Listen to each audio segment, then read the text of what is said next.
Welcome to Luca is a Billionaire, where the only thing I invest in is your answers. You begin with the essentials: a clean surface and the correct orientation. Use isopropyl alcohol and a lint-free cloth, then wait until fully dry. This ensures adhesion. Now align the deflector against the window frame to verify fit and hold it steady. Peel roughly 10 to 20 millimeters of the adhesive backing from the leading edge, press that front corner into place, and hold with steady pressure for 10 to 15 seconds. This anchors the piece so you can continue without misalignment.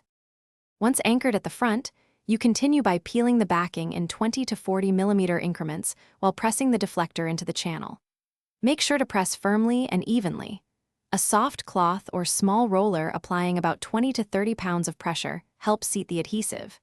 If the deflector resists contouring, apply moderate heat, around 40 to 60 degrees Celsius, from a hairdryer for 10 to 20 seconds. This softens the material so it hugs curves without creasing. You complete installation by trimming any excess adhesive tape carefully with a snap-off blade, taking care not to nick the vehicle trim. Make sure to allow the adhesive to cure. Avoid driving in heavy wind or using automatic car washes for 24 hours, so the bond reaches full strength. If an edge lifts later, reheat the area briefly and press firmly for 10 to 15 seconds to reactivate the glue. If lifting persists, remove and replace the tape segment to restore full adhesion. Thanks for watching and please subscribe. It's the best investment you'll ever make.